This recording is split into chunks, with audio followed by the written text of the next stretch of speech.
Welcome to the debate. So, when you look at a map of a city, you inherently understand that the ink on the paper isn't the city itself, right? You can't walk down a paper street. Right, yeah, and you certainly can't knock on a paper door. The map is a representation of the territory. It's a useful abstraction, a guide. But nobody in their right mind confuses the blue line on the paper for an actual flowing river that you can swim in. Exactly. But imagine a scenario where the map becomes so detailed, so universally referenced, and so intricately designed that people they stop looking at the city entirely. Mm-hmm. Eventually, the real city crumbles away into dust, but society keeps navigating the map, entirely convinced that the paper is the reality. Today, we are stepping into the philosophical matrix of Jean Baudrillard. Specifically, we are examining his frankly devastating critique of religion in the age of simulation. Yeah, Baudrillard posited a terrifying thought. What if God himself is simulated? When religious sign systems circulate entirely among themselves, where meaning points to a sign and the sign points back to meaning, the system becomes a closed loop. A pure simulacrum. Exactly.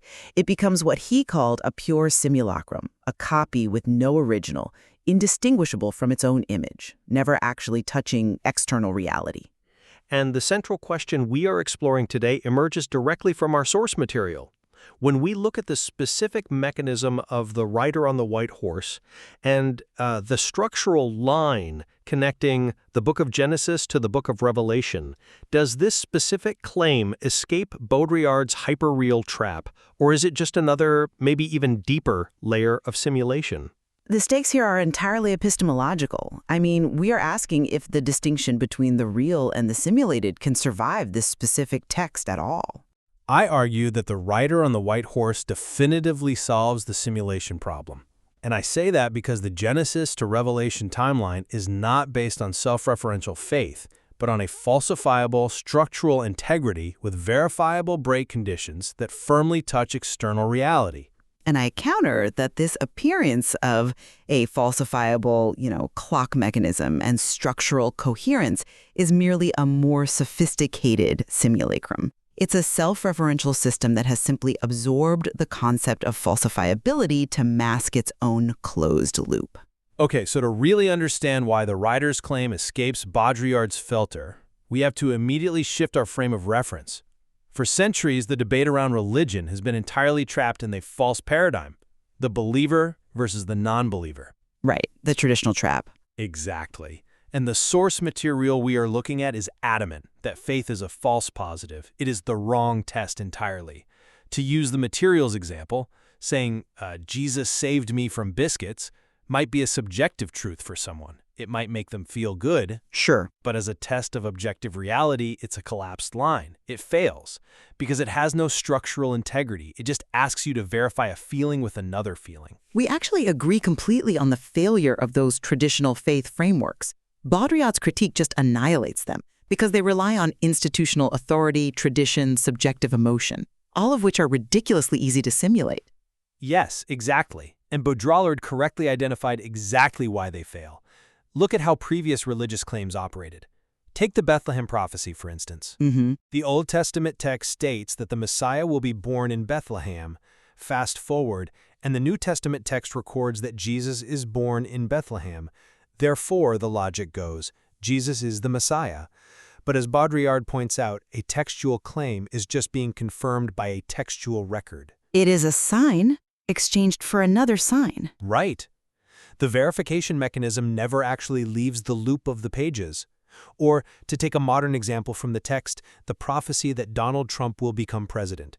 Believers hear the prophecy, they organize, they actively vote, the outcome arrives, and then they use the outcome that they generated to confirm the divine nature of the prophecy. A perfect self-fulfilling loop. The loop is perfectly closed. Circulating conviction generates its own verification. It is utterly weightless. Yeah, it is the textbook definition of the simulacrum. The system verifies itself without ever needing an objective anchor. But this is where the rider on the white horse is fundamentally different. It introduces what the text calls the tree of life axiom. Okay. This is the rule that states, if it takes, it gives. If it gives, it takes. And alongside this axiom, it introduces a verifiable clock mechanism. This isn't a textual assertion confirmed by another text. This is a claim about how observable structure actually functions, completely independent of whether anyone believes it or not. But does it really? Wait, let me just finish this thought. The line either holds or it collapses based on empirical rule violations. Because it relies on external mechanics rather than circulating conviction, it breaks the simulacrum. It reaches outside the loop. Okay, I agree that faith-based arguments and conviction loops are easily categorized as simulations. The Bethlehem and Trump examples are classic closed loops. But where we diverge is on the writer's claim. I argue that the writer's mechanism falls precisely into Baudrillard's later stages of the image. How so? Well, remember, Baudrillard maps out how an image evolves in human culture. First, it reflects a profound reality. Then it masks and perverts a profound reality. Then it masks the absence of a profound reality. Finally, it becomes a pure simulacrum with no relation to any reality whatsoever. Right. Introducing mathematical or structural terms like a falsifiability ledger or a single loop, a blue ring, crossover ticks, that doesn't actually mean you've touched external reality. Wait, why wouldn't it? If a structure is designed to be empirically testable, doesn't that inherently expose it to reality? Because you are simply building a more elaborate, self-contained game. The language of structural engineering is being used here to mask the absence of reality. The text is still confirming the text. I don't... Just think about it. The fact that the solution in Revelation perfectly matches the problem established in Genesis isn't proof of an external objective physics. It is highly designed literary symmetry masquerading as objective physics. The system has just swapped out the vulnerability of faith for the illusion of structure. I see why you think that, but let me give you a different perspective on how this mechanism actually operates in practice. Because this isn't just about matching words on a page, it is about solving an active temporal dilemma. The text calls it Christ's dilemma. Okay. When Jesus appears, the structural problem is, can he appear or is he bluffing? If he just stands there and says, I am he is placing himself in authority based purely on his own word. Which is a collapsed line. Exactly. If the authority is just a man making a claim, the line collapses. It's just another sign pointing to a sign. So the writer has to arrive under incredibly strict structural constraints. Right, and this is where we get into the blue and red rings. Yes, the clock mechanism. The writer must arrive at what the text calls blue 1, and the writer must mathematically shut the door at blue 11 using that tree truth, the axiom of taking and giving. Wait, before we lose the listener in the weeds of blue rings and crossover ticks, let's ground this. What does blue 1 actually look like in the physical world? You're using a lot of structural jargon, but how does an ordinary person interact with this? That's a crucial clarification. So when we talk about a tick, like blue 1 or blue 11, we are talking about a fixed chronological coordinate, a specific, historically verifiable marker in time that cannot be forged or retroactively altered. Like a date on a calendar. Exactly. Think of the entire human timeline as a giant combination lock. The blue ring is the authentic sequence of events. Blue 1 is the precise historical moment the writer arrives. Blue 11 is the subsequent historical coordinate where a specific structural action must occur, shutting the door. Now here is the crucial part that breaks your simulacrum theory, the break conditions. Ah, the falsifiability ledger. Exactly.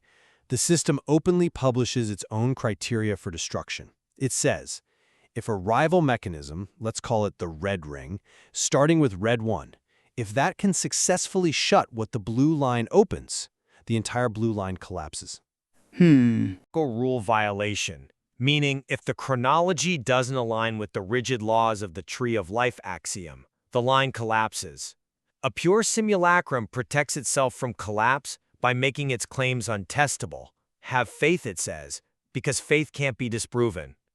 Right. But the writer's line makes itself entirely vulnerable to empirical collapse. That vulnerability, that willingness to be destroyed by a rival historical fact, is what makes it fundamentally real. I'm sorry, but I just don't buy that. Let me tell you why. Let's look really closely at the nature of these break conditions in this supposed vulnerability. Think of this structure like a highly complex, beautifully coded video game. Okay? This game has a literal falsifiability ledger programmed directly into its own source code. If you execute a certain combination of moves within the game engine, say blue 1 opens and blue 11 shuts, you get the win screen. Right. If red 1 interferes, you get the game over screen, or the game breaks. Now, winning, losing, or breaking the game according to its own programmed conditions is deeply satisfying for the player. It feels incredibly rigorous. But executing the simulation's internal logic perfectly doesn't mean you have suddenly stepped outside your living room and transcended the television screen. You're just playing the game optimally. But the game we are talking about isn't contained on a screen. It's mapped onto thousands of years of historical reality. The ticks are generations, the events are human history. Is it mapped onto historical reality, or is it mapped onto our reading of historical reality? What do you mean? If I am the programmer of this religious system and I write a rule that says the door can only be shut if you possess the true truth key, and then I write the character of the writer to possess that exact key, well, the game functions flawlessly, but the verification is still entirely self-referential. But it's playing out in history. You are testing the rules of the system using the rules of the system. The break conditions, the battle between red 1 and blue 1, they're defined by the very text you are trying to verify. You are asking the map if the map is accurate, and the map is saying, yes, according to my legend, I am accurate. That is not external reality. That is a closed loop with a brilliantly designed user interface. I mean, that's a beautifully constructed point, I'll give you that. Though I would frame the reality of the situation quite differently. You're treating the Genesis and Revelation texts as if they were written by a single programmer sitting in a dark room designing a closed-loop puzzle box over a weekend. Not exactly a weekend, but as a cumulative cultural project, yes. But we have to look at the cosmic scale, the sheer temporal distance, and the disjointed authorship of this claim. The beginning of the timeline in Genesis sets a profound chain reaction in motion. Genesis chapter 3, verse 22 is essentially a gunshot. A gunshot? Yes, man takes from the tree of knowledge. Once that trigger is pulled, it cannot be taken back. It creates a deficit in the structural equation of reality. The text explicitly says, lest he put out his hand and take also of the tree of life. It sets up a massive, unresolved future event. The problem that requires a solution. Exactly. A problem of physics, essentially. A law of conservation. If something is taken, something must be given back to balance the ledger. And then, thousands of years later, in a completely different historical, cultural, and textual context, Revelation provides the exact structural solution to that specific gunshot. Right. Revelation chapter 3, verse 7 identifies the writer with a highly specific attribute. He who opens and no one shuts, and shuts and no one opens. The beginning of the timeline holds the solution to the end, and the end holds the problem solved at the beginning. It acts like a cosmic lock and key separated by millennia. It's remarkably tidy. It is. So I have to ask you, how can a self-generating, culturally evolving simulation written by dozens of disconnected authors over centuries produce a perfect historical problem-solution coherence without an external designer guiding the mechanism? The coherence itself proves it is not a cosmic accident. The sheer impossibility of coordinating that across human history requires an external anchor. It requires the territory, not just the map. You see, I look at that exact same coherence, spanning thousands of years, and I come at it from a completely different way. How so? Under Baudrillard's framework, perfect coherence is exactly the hallmark of the hyperreal. Think about actual reality for a second. Reality is messy. It is chaotic. It is full of loose ends, unresolved dilemmas, and asynchronous events that mean absolutely nothing. Sure, everyday life is messy. Right. So when the concept of God is simulated, when society loses touch with the divine territory, the system demands flawless internal symmetry to replace that missing anchor. The very fact that Revelation perfectly mirrors the dilemma of Genesis isn't proof of an external designer reaching in from the outside. It is proof that a textual map has completely replaced the territory.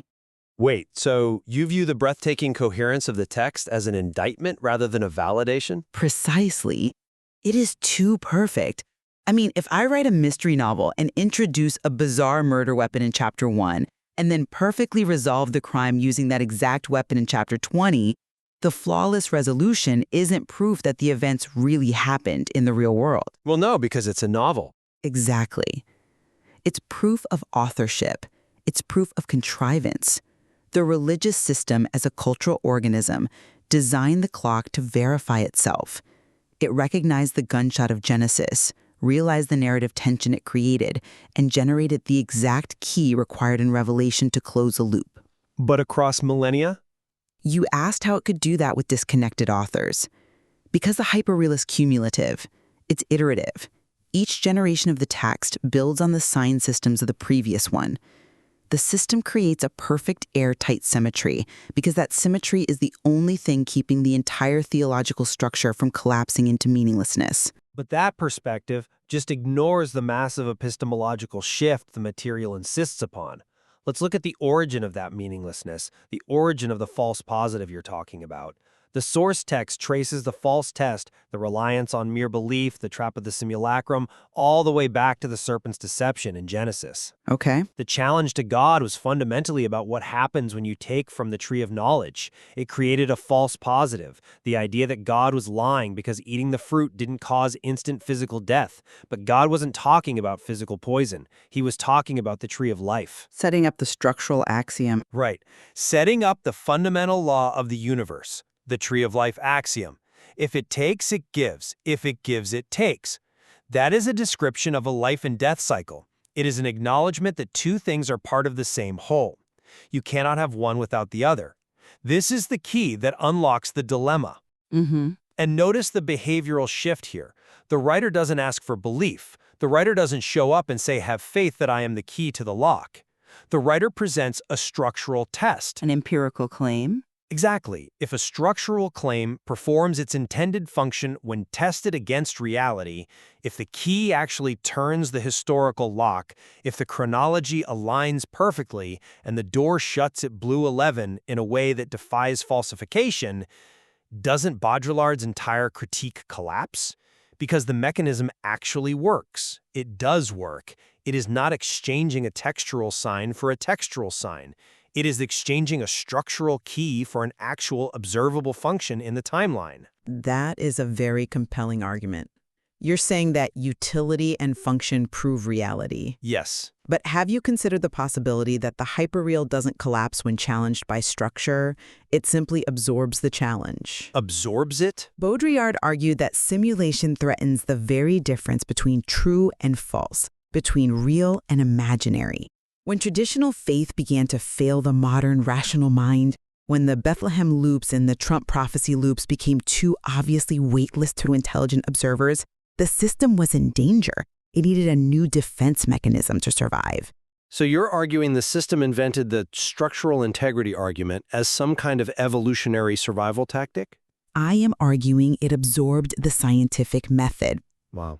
Yeah. By swapping out the vulnerable faith anchor for a structural anchor, the system upgraded itself. Think about it. We live in an era that values empiricism, data, and falsifiability above all else. So what does the simulacrum do? It begins to speak the language of empirical verification. I see where you're going with this. It drops the language of blessed are those who believe without seeing, and it introduces axioms and ledgers and crossover ticks and break conditions. It tricks the observer into thinking they have finally touched reality because they are holding a tape measure, but they are just measuring the dimensions of the simulation. That's a bleak view. The appearance of falsifiability is the ultimate simulation because it completely neuters the observer's skepticism. You think you've escaped the map, but you've just discovered a legend printed in the corner of the map that perfectly describes how to read the map. But that assumes the map can generate anything it wants. And the map has limitations. The text explicitly points this out. It says, imagination has no limitations. Reality has limitations. Confusing imagination with reality can lead to disaster. Okay. The writer's claim embraces the harsh limitations of reality. If Christ can only have one beginning at a specific chronological tick blue 1211, and one end, if there is no other Christ and the structural mechanism strictly forbids a rival appearance, then it is bound by reality's limitations. Bound by the text limitations. But a simulation, by Baudrillard's own definition, can simulate a million Christs. The hyperreal thrives on endless reproduction.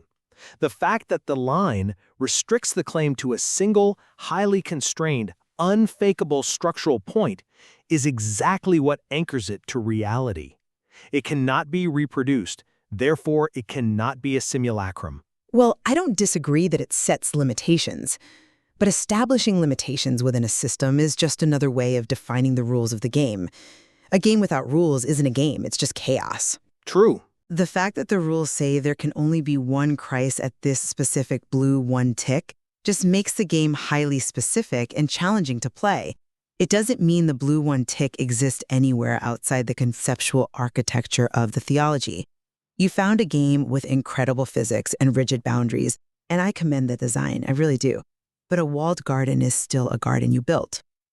We've been circling this core tension for a while now, so let's step back and look at what this means for the observer trying to navigate this. My position remains that the writer's precise mechanism successfully pierces the closed loop of simulation by anchoring itself to the tree of life axiom, which functions as an observable truth about taking and giving, and by instituting strict empirical break conditions across a massive historical timeline, the line shifts religion out of the realm of subjective belief and into objective, testable structure. Certainly aims to. It gives the system weight because it is entirely vulnerable to collapse. And by surviving that vulnerability, it successfully escapes Baudrillard's simulacrum. And my view is that while the writer's mechanism is intellectually fascinating and certainly a massive upgrade from simple faith, it remains the purest form of a simulacrum. The elaborate clock mechanism, the blue and red chronological dials, the flawless textual symmetry between Genesis and Revelation, these simply represent a system that has masked its lack of external reality by adopting the vocabulary of structure. Right. The verification is incredibly rigorous, yes, but it is entirely self-referential. It's verifying the text against the text's own internal rules. But we certainly agree on one major front here. The traditional frameworks of believer versus non-believer and those conviction-based loops are entirely insufficient. The Bethlehem loops, the modern prophecy loops, they fail Baudrillard's test without question. The real debate, the only one worth having, has moved past faith entirely. We do agree there. The false positive of faith is a collapsed line. It's a dead end. Our disagreement really lies in whether the writer's structural line truly escapes the text to touch historical reality, or if the hyperreal is simply capable of simulating the scientific method itself. It is a profound question of whether the anchor is actually stuck in the seabed, or if it's just painted beautifully on the side of the ship to give the illusion of stability. It is. It's a profound shift in how we examine truth claims. Viewing reality through this dual lens of structural integrity and simulation theory challenges everything we think we know about coherence and design. If the mechanics of the line hold true, it redefines the boundary between the material world and the divine. And if they are a simulation, it proves there is absolutely no boundary the hyperreal cannot mimic. There is a vast complexity remaining in this source material, deep layers of the clock mechanism and the historical timeline that listeners will have to explore for themselves to see if the structural system holds up to scrutiny or if it eventually collapses. Ultimately, it brings us back to where we started. The map and the territory. If you find a set of coordinates on a piece of paper and you walk to that exact historical spot, and the door described on the page is standing right there in front of you, do you trust the solid wood under your knuckles? Or do you wonder if the door itself is just the map folding upward into 3 dimensions? We'll leave you to think about that.